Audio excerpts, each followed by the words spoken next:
11월 3일 수요일 아침에 인사드립니다. 안녕하십니까? 상쾌한 아침 원주에서 출발합니다. 김혜선입니다. 수요일인 오늘도 환절기 날씨 이어지면서 일교차가 10도 이상 벌어지겠습니다. 오늘 아침 최저기온은 2도, 낮 최고기온 20도로 오늘 최저기온은 평년 기온은 4도에서 10도로 낮아져 내륙을 중심으로 낮과 밤의 기온차는 크겠습니다. 낮 동안에는 대체로 맑은 날씨 이어지겠고 다만 중부 지방은 밤부터 내일 새벽까지 한 차례 비가 내리겠습니다. 양은 많지 않겠습니다. 5mm 정도로 많지 않겠지만 돌풍 또 벼락을 동반해 요란하게 내리겠다는 계상되어 봅니다. 오늘 준비한 소식입니다. 이달부터 위드 코로나가 시행되면서 단계적 일상 회복 첫 단계에 들어섰는데 정부에서는 소상공인 손실보상제 시행하고 있죠. 이 소상공인 손실보상제 소식 먼저 전해보고요. 또 유네스코 문학창의도시인 원주가 원주 지역 문학 사업을 더욱 활성화하기 위해서 원주 발행 문학작품 수집 사업을 진행하고 있습니다. 이 소식은 리포터 현장에서 알아보겠고요.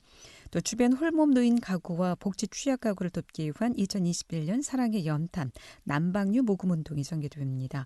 횡성군 사회복지협의회가 진행하는 사랑의 연탄 나누기 사업 소식도 들어보겠습니다. 12월 3일 수요일 상쾌한 아침 원주에서 출발합니다.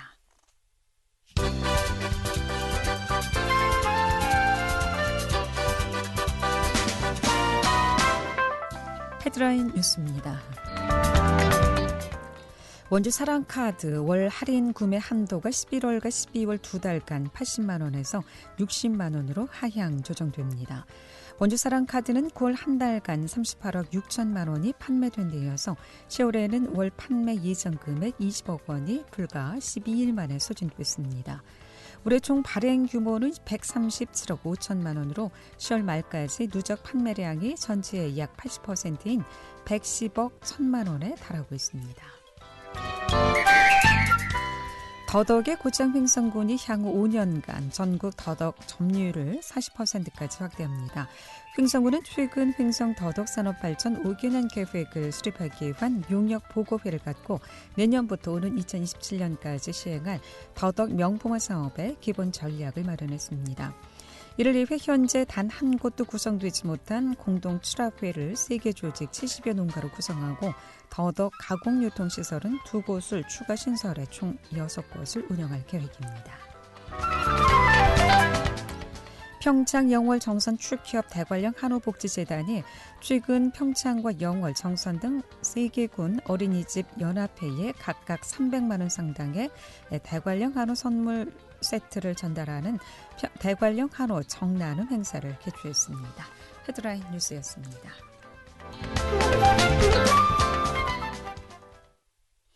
네, 이달부터 단계적 일상회복 위드 코로나가 시작되면서 사회적 거리두기와 또 영업 제한으로 집중적인 타격을 입은 소상공인 또 자영업자들이 그나마 한숨을 돌릴 수 있을 것으로 기대해 봅니다. 정부에서는 또 코로나19 예방으로 인한 방역 조치로 영업시간 제한을 받은 소상공인을 대상으로 손실보상 접수를 받고 있는 상황인데요. 이 소상공인 손실보상제 어떻게 시행되고 있는지 소상공인 시장진흥공단 원주센터 김원효 센터장 모시고 얘기를 좀 듣겠습니다. 김원효 센터장님, 안녕하세요. 네, 안녕하십니까. 네. 자, 이 그동안 거리두기가 장기간 이어지면서 소상공인들의 손실이 이만저만이 아니었는데 위드 코로나가 이제 시작된 이달부터 소상공인도 손실보상이 마침 실시가 되네요. 이 소상공인 손실보상 어떤 제도인지 먼저 간단히 좀 듣죠. 네, 소상공인 손실보상 제도는 손실보상에 관한 법 시행령이 만들어졌습니다. 그러면서 생긴 제도인데요. 소상공인 재난지원금과 달리 집합금지나 영업시간 제한 등 방역 조치를 이행한 소상공인들에게 보상하는 제도로서 그동안의 재난지원금은 일정 구간별 정액을 지급해 온 반면에 이 소상공인 손실보상제도는 업체별 손실 규모에 비례해서 맞춤형으로 보상한다는 게 큰 특징이라고 할 수 있겠습니다. 이 신속 보상하고 확인 보상으로 나뉜다고 하는데 어떻게 다른 건가요? 지금 손실보상 대상 업체는 전국적으로 약 한 80여만 개 업체에 해당이 되는데요. 그 신속 보상은 국세청이나 지자체 등에 이미 행정 자료가 다 있습니다. 그 자료로 보상금을 그 전산으로 산정을 해서 서류 심사 없이 신청과 동시에 빠르게 지급하는 절차인데요. 이것은 그 신청하면은 당일에서 하루 이틀 늦어도 하루 이틀이면 지급이 완료가 되는데 만약에 본인이 그 신속 보상을 신청을 했는데 금액이 내가 생각했던 것보다 적다. 그러면 뭔가 좀 확인이 필요할 거 아닙니까? 그런 분들은 신속 보상에 난 동의하지 않고 관련된 서류를 제출해서 나는 보상금을 재산정 받아야 되겠다. 이런 분들은 확인 보상에 해당이 되고요. 이럴 경우에는 관련 증빙 서류를 그 제출해서 심사를 받고 심사의 의결을 거쳐야 되기 때문에 시간이 다소 걸릴 수 있다고 보시면 될 것 같습니다. 이 손실보상제 도입에 대해서 자영업자들의 정확한 손실 규모 파악이 좀 이루어져야 할 텐데 4차 재난지원금의 경우도 좀 누락 논란이 있어서 추가 지급이 많이 이루어졌다고 들었는데요. 네네. 어떻습니까? 이번엔 어떤 기준으로 지원이 되고 또 손실보상 대상은 어떻게 되는지요? 네, 지원은 그 2021년 7월 7일부터 2021년 9월 30일까지 기간 동안을 산정을 합니다. 그러니까 7월 7일부터 산정한다는 게 법이 이때 만들어졌거든요. 그래서 그 전 것까지 소급해 주기에는 뭔가 그 관련 근거가 없다. 이래서 7월 7일부터 하는 거고요. 그러니까 2021년 7월 1일부터. 네네. 그럼 2달간인가요? 7월 7일부터입니다. 네네. 7월 7일, 7, 8, 9. 그럼 3개월이 되나요? 네, 그렇습니다. 네. 그리고 그 9월 달까지 산정하는 것도 사실은 10월, 11월 이때는 아직까지 뭔가 전산에 매출이 반영이 안 됐기 때문에 9월 달까지인 거고요. 그래서 약 한 3개월간 그러니까 날수로는 좀 그 78일 정도 뭐 이렇게 해당이 되더라고요. 보통 보니까. 예. 그래서 이 기간 동안에 집합 금지나 영업 시간 제한 조치가 이행이 됐어야 되고요. 그리고 경영상 심각한 손실이 발생했다는 그 중소기업 기본법상의 소기업 소상공인이 해당이 되고요. 이때에 그렇게 많은 그 업종이 집합 금지나 영업 제한을 받은 건 아니고요.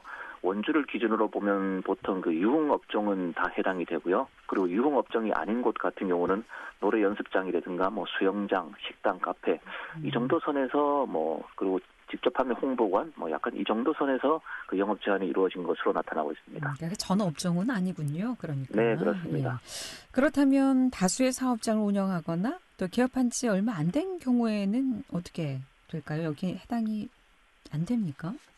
네, 손실보상은 개별 사업장 대상으로 다 지급을 할 수가 있습니다. 만약에 한 분이 식당, 카페를 두세 곳 하고 있다면 두세 곳 다 그 손실보상에 해당이 되고요. 보상금은 다 개개인 그 사업장별로 산정이 되고요. 그리고 지금 이게 2019년 대비 2021년 매출을 비교하는 거기 때문에 만약에 2020년, 2021년에 사업장을 오픈하신 분들은 어떻게 되느냐 이런 것들이 이제 그 신규 개업한 분들에 해당이 되는데요. 이럴 경우에는 2019년도 과세 매출 추정을 해서 산정을 합니다. 그러니까 2020년에 개업하신 분은 2020년 혹은 뭐 최근에 개업하신 분들은 최근 그 7, 8, 9월 대비 2019년 7, 8, 9월에 과연 매출이 얼마였을까 하는 것을 업종별로 매출을 추정을 해서 그 비율을 곱해서 산정을 합니다. 그런데 작년에도 사실 코로나19로 인해서 영업이 잘 안 됐거든요. 네네. 그러면 작년 기준입니까? 2019년 기준입니까? 19년에는 코로나가 없었거든요. 그래서 그러니까요. 19년 기준을 잡고 2020년대에 개업하신 분들은 19년 매출이 없기 때문에 19년에는 이 정도 매출이었을 것이라는 것을 업종별 평균이라든가 이런 걸 기준으로 산정을 합니다. 네, 그렇습니다. 그렇군요. 그럼 앞서 이제 말씀해 주셨듯 당초 손실보상 대상은 소상공인에 국한됐지만 이 소기업까지 대상이 확대됐는데 소기업에 대한 지원 기준은 어떻게 됩니까? 네, 소기업이나 소상공인은 사실은 큰 차이가 없는데요. 소기업의 기준은 소상공인의 기준은 두 가지가 있거든요. 소상공인은 종사자 숫자가 어떻게 되느냐, 매출액이 얼마냐 이런데 그 소기업은 종사자 숫자가 무관합니다. 관계없이 연매출 기준으로 판단을 하기 때문에 보통 우리가 그 음식 숙박, 교육 서비스 이쪽 같은 경우는 10억 이하면은 그 소기업에 해당이 되고요. 그리고 문화예술, 여가 관련 전문 과학 기술 서비스는 30억, 도소매 이런 경우에는 50억, 그다음에 건설이라든가 제조업 이런 경우는 80억, 식음료 제조 같은 경우는 120억 이하 이 정도 업종들이 다 소기업 업종에 해당이 됩니다. 그럼 원주권에는 해당 되시는 그 상공인들은 얼마나 될까요? 파악이 됩니까? 지금 약 저희가 산정하기로는 지금 약 한 2,000여 개 정도 되지 않을까 이렇게 파악이 되는데요. 네. 실제로는 사업하시는 분들이 업종 코드라는 게 있습니다. 네. 예, 그래서 요즘 뉴스상에 많이 나오는 업종들이 뭐 일반 음식점에서 유흥 업종처럼 거기서 춤도 추고 뭐 노래도 부르고 이러는 게 있는데 그분들이 일반 음식점으로 뭐 사업자 등록 신고를 했다 뭐 이래서 방역을 막 벗어나고 이런 게 있거든요. 그런 것처럼 저희가 판단할 때는 실제 그분들이 업종 코드가 적혀 있는 서류를 보고 판단하기 때문에 이 업종 코드를 약간씩 좀 차이가 나게 해서 약 한 2,000여 개 정도 뭐 플러스 마이너스 그 선이지 않을까 이렇게 지금 추정을 하고 있습니다. 네네. 그럼 손실 보상금은 어떻게 산정이 됩니까? 네, 손실 보상금은 7, 8, 9 약 78일 정도 7월 7일부터니까요. 78일 정도의 일평균 손실액에다가 예, 일평균 그것은 이제 2019년 대비 2021년 기준으로 보면은 얼마만큼 차이가 나지 않습니까? 네. 예, 거기에다가 방역 조치 이행 일수를 곱하고요. 그리고 100%를 다 보상을 해주는 게 아니라 그중에 80%만 보상해 줍니다. 그래서 보정률 80% 곱해서 산정을 합니다. 그럼 최저 얼마부터 최고 뭐 1억까지 보도상에 그렇게 나오던데. 네, 그렇죠? 최저 10만 원부터 최고 1억 원인데요. 1억 원 받으시는 분들이 지역에는 거의 없는 걸로 이렇게 나타나고요. 몇 천만 원 이상 받으시는 분들은 유흥업종에서 좀 많이 있습니다. 그러면 재난지원금하고 함께 중복 지원이 가능합니까? 네, 당연히 중복 지원이 가능하고요. 재난지원금을 소상공인 기준으로 봤을 때는 1차는 전 국민 재난지원금을 줬었거든요. 네. 그리고 2차, 3차, 4차는 소상공인만 재난지원금을 줬었고요.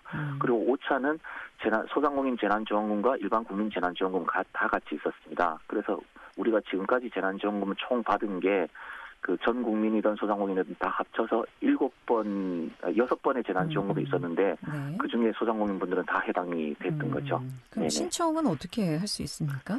네, 지금 일반 온라인 신청은 검색 사이트에서 소상공인 손실보상금이라고 검색하면 해당 사이트가 나오거든요. 네. 거기 사이트에 알기 쉽게 본인이 해당되는지 안 되는지 확인을 해서 해당된다 그러면 바로 신청하셔서 그냥 온라인으로만 간단하게 신청하시면 2, 3일 내로 돈이 지급이 되고요.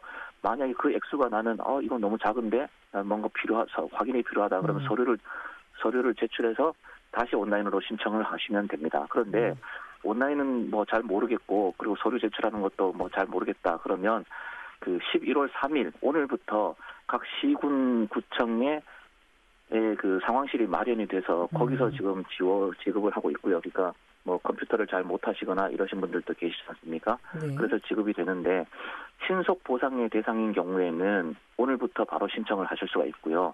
나는 이 금액이 너무 작아서 뭔가 증빙 서류를 제출해서 나는 다시 산정을 받겠다 하시는 분들은 원주시청 지하에서 11월 10일부터 신청을 하실 수 있습니다. 그러니까 손실보상금 전담 창구가 운영된다는 말씀이시죠? 네, 그렇습니다. 원주시에? 그게 네네. 신속 보상인 경우에는 오늘부터 원주시청 지하 1층으로 가시면 되고요. 네. 그리고 관련 서류를 증빙을 해서 나는 금액 산정을 다시 받아서 손실 보상금을 더 받아야 되겠다 이렇게 하시는 분들 같은 경우는 11월 10일부터 신청을 하실 수가 있습니다. 신청하면 돈은 바로 나옵니까? 신속 지급 같은 경우는 최대 이틀 이내에 지급이 되고요. 네. 확인 신청 같은 경우에는 서류 검토와 관련 위원회의 승인을 얻어야 되기 때문에 기간이 좀 걸릴 수가 있습니다. 예. 난 이것도 저것도 다 모르겠다. 어디 전화 좀 해야 되겠다 하시면 어디에 연락하면 될까요? 네, 실제로 시청 같은 경우로 직접 바로 연락을 하셔도 되는데요. 네. 시청의 전화번호는 033-737-2923번이고요. 그리고 해당 관련된 콜센터는 전국 동일 콜센터는 1533-3300입니다. 예, 일단 시청에 전화하셔서 자세히 알아보시면 자세히 안내해 주겠군요. 예, 네네. 고맙습니다. 말씀 잘 들었습니다. 네, 감사합니다. 지금까지 소상공인 시장진흥공단 원주센터 김원효 센터장이었습니다.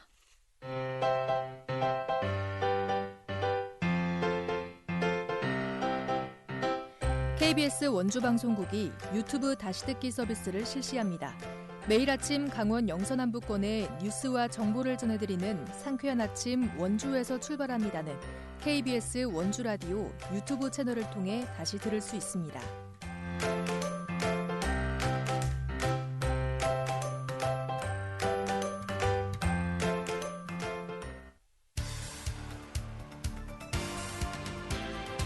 알찬 정보, 생생한 현장의 소식을 전해드립니다. 리포터 현장. 지금 시각 8시 46분 접어들고 있습니다. 유네스코 문학 창의 도시로 선정된 원주시가 다양한 독서 관련 행사를 진행하기로 하고 문학도시 조성의회 원주 발행 문학작품 수집을 시작했다고 하는데 이 소식 추인의 리포터와 함께하겠습니다. 어서 오세요. 네, 안녕하세요. 네. 자, 원주시가 진행하는 지역문화 데이터 구축 사업 어떤 사업입니까? 네, 원주시는 유네스코 문학 창의 도시에 선정될 정도로 지역 작가와 독서 인프라가 잘 갖춰져 있는데요. 원주에서 완간된 유명한 작품으로는 박경리 대하소설 토지가 있고요. 이외에도 장일순, 김지하 등을 통해서 생명문학이 꼽히기도 했습니다. 이렇게 원주 시민이 발간했거나 원주에서 발행된 문학 작품을 수집해서 체계적으로 관리해서 이 문학 도시로서의 면모를 갖추기 위한 사업을 추진하고 있는데요. 원주시와 도서출판 이음이 함께 작품 수집을 하고 있습니다. 원주시는 데이터 구축이 다 되면 원주 문학의 흐름을 살펴보고 앞으로 원주만의 창의성 있는 문학 도시 조성을 위한 기반 자료로 활용할 계획인데요. 이 원주시와 사업을 추진 중인 이음 출판사 서연남 기획실장에게 이야기 들어보겠습니다. 네, 원주가 2019년에 유네스코 문학 창의도시 네트워크로 선정된 거는 모두 알고 계실 거예요. 이미 돌아가신 김영주 토지문화재단 이사장님께서 제안을 하셔가지고 2019년 10월 30일 날 원주가 지정을 받았는데요. 이번에 원주시민이 쓴 글을 찾습니다라는 사업은 원주시민 문학활동 경영 분석을 한번 해보기 위해서 시작을 했어요. 문학창의도시 정체성을 확립하기 위해서는 원주시민들이 어떤 책을 얼마큼 쓰는지를 한번 알아보는 것이 좋겠다라는 좀 계획을 저희가 갖고 시작을 했거든요. 우리 원주에서 살았던 모든 사람들을 한번 기준으로 잡아보자라고 해가지고 저희가 이제 원주시민이 쓴 글을 찾습니다라는 슬로건을 내걸고 이 사업을 좀 시작하게 됐습니다. 네. 그러니까 원주 시민들의 문학 작품을 수집한다는 말씀이신데 이 사업이 어디까지 지금 진행되고 있는지요? 네, 올 초부터 논의 과정을 거쳐서 4월부터 본격적인 자료 수집이 시작됐습니다. 이 문인협회 원주지부 회원을 비롯해서 원주에 거주하면서 활동하는 작가들과 원주시립중앙도서관 또 서적 판매 사이트를 통해서 자료를 수집 중인데요. 특히 횡성 출생으로 현대 아동문학상, 강원 문학상 등 다양한 상을 수상하면서 계속해서 이 강원 지역에서 활동을 이어오고 있는 임교순 작가에게서 이 원주의 시대별 문학사 자료를 듣는 데 큰 도움이 됐습니다. 현재까지 약 300여 명의 700여 권의 작품을 수집했는데요. 이 수집한 1차 자료를 원주에서 활동하는 문학인들에게 공유해서 빠진 부분을 교차 체크하며 계속 데이터를 쌓아갈 계획입니다. 이음 출판사 서연남 기획실장 이야기 이어듣겠습니다. 올해 사업은 이제 연말까지 진행은 되는데 이후에도 계속 업데이트해 나갈 생각이에요. 그래서 수집된 자료는 저희가 일단은 시립중앙도서관이나 원주시 홈페이지를 통해서 일단은 공개를 좀 해볼까 생각 중입니다. 그래서 저희가 조사하지 못한 거를 시민들이 계속 채워나갈 수 있도록 좀 했으면 좋겠고요. 문학창의도시로서 원주가 어떤 정책을 펼칠 수 있을지 검토할 수 있는 그런 기초 자료가 될 수 있지 않을까라는 좀 생각을 하고 있습니다. 원주시가 매년 10월을 문학의 달로 선포하고 문학을 일상 속에서 누릴 수 있도록 할 계획이라고 하는데요. 내년엔 또 원주에서 독서대전도 열리고 있거든요. 누군가 특별한 사람만이 향유할 수 있는 게 아니라 창의 문학도시에 사는 시민이라면 누구나 문학인으로서 살 수 있다고 생각해요. 그래서 향후에 원주시에서 이 자료를 통해서 문학창의도시로의 정체성을 확립하는 데 도움이 될 수 있도록 하겠습니다. 네, 그러니까 전문 작가가 아니더라도 문학 동아리에서 활동하는 작품도 좋고 시민들의 모든 작품에 해당된다는 말씀이신 것 같습니다. 그래서 시민들의 제보도 받고 있다고요? 네, 지난달부터는 시민들을 대상으로 이 자료 수집을 받고 있는데요. 11월 30일까지 시민들에게 아직 파악되지 않은 원주 자료 제보와 신청을 받고 있습니다. 시, 시조, 소설, 수필, 아동문학, 평론, 희곡을 비롯한 문학 장르 전반에서 원주에서 발행됐거나 원주 시민이 발간한 책을 제보하면 됩니다. 이 시립중앙도서관 홈페이지에서 신청 서식을 받아서 책 제목과 작가, 펴낸 곳, 펴내니와 같은 이 다양한 정보를 기입해서 이메일 i은북@naver.com으로 접수하면 되는데요. 내년에 열리는 국내 최대 규모 독서 문화축제인 대한민국 독서대전의 개최지로서 원주시만의 문학적인 정체성을 갖는 데 큰 도움이 될 것으로 기대됩니다. 예. 원주 문학작품 수집 소식 추인의 리포터였습니다. 잘 들었습니다. 네, 감사합니다.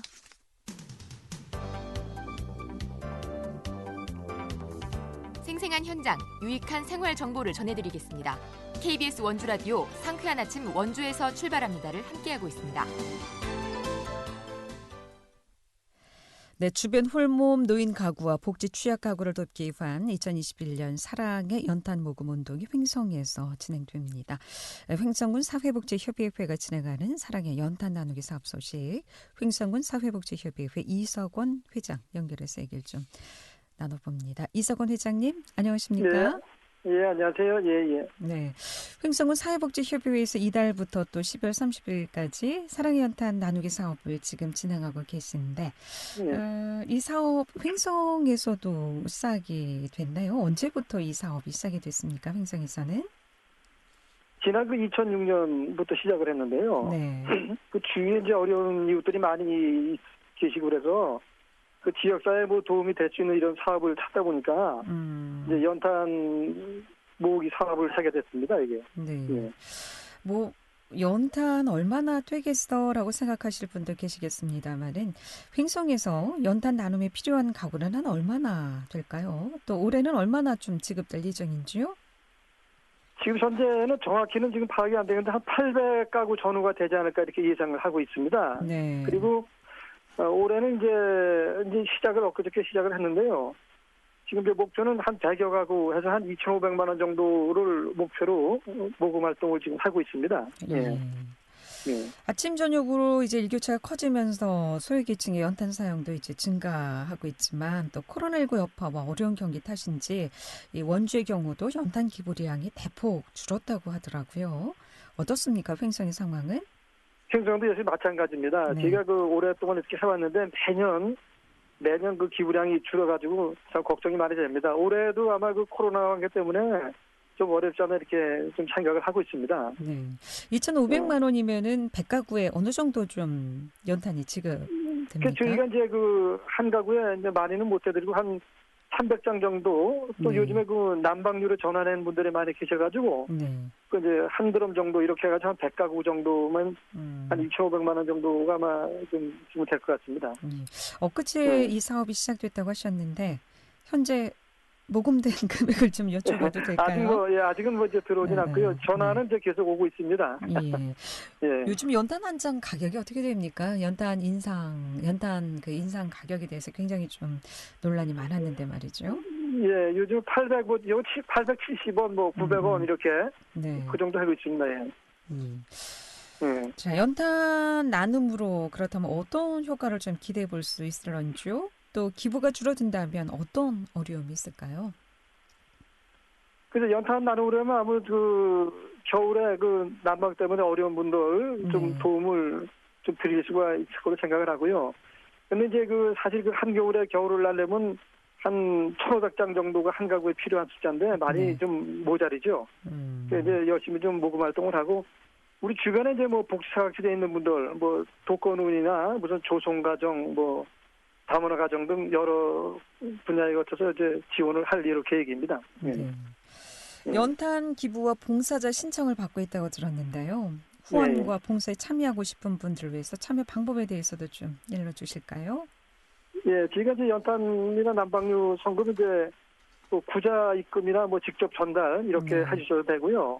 아니면 저희 이제 행정구 사회복지회에 342국에 1104번으로 연락을 주시면 자세하게 설명을 좀 해드릴 겁니다. 그리고 자원봉사는 이제 연락을 주시면 제가 일정을 조정을 해가지고 자원봉사에 이제 참여할 수 있도록 이렇게 안내를 해드릴 겁니다. 자원봉사 참여라는 건 어떤 참여죠? 그러니까 연탄을 갖다 이제 배달해주는 그런 봉사 활동이 되겠습니다. 네, 연탄을 구입해서 또 대부분 독거노인이시고 어르신들이다 보니까 연탄 배달까지 안전하게 드린다는 말씀이시죠? 그렇습니다. 예. 예. 작년부터 이제 코로나가 시작이 됐는데 그 전하고 코로나 발생 이후하고 좀 차이가 있습니까? 연탄. 물론 많이 있습니다. 성금이 한 50%, 60% 정도밖에 안 되고요. 네. 또 금년에도 지금 많이 어려움이 예상이 돼서 지금 홍보도 많이 지금 하고 있습니다만은 네. 하여튼 얼마나 많이 좀 참여해 주실지 모르겠습니다. 예. 이 기회에 연탄 봉사 또 연탄 그 모금에 많이 좀 참여해 달라는 말씀 직접 한 말씀 해주실까요? 예, 코로나 때문에 참 다들 어려우신 가운데 있지만 그래도 또 더 어려운 분들이 계시기 때문에 저희가 조금씩만 이렇게 성의를 좀 보여주시면 우리 주위의 그 어려운 분들이 따뜻하게 겨울을 날 수 있지 않을까 생각을 합니다. 그런 작은 관심이지만 또 이 관심이 모여지면 또 큰 행복으로 이어지지 않을까 이렇게 생각을 합니다. 큰 돈이라고 생각하지 마시고 연탄 한 장, 10장이라도 좀 십시일반 나누는 그런 봉사 함께 해주셨으면 좋겠다는 말씀으로 이야기했습니다. 고맙습니다. 잘 들었습니다. 고맙습니다. 횡성군 사회복지협의회 이석원 회장이었습니다. 상쾌한 아침 원주에서 출발합니다. 여기서 인사드립니다. 안녕히 계십시오.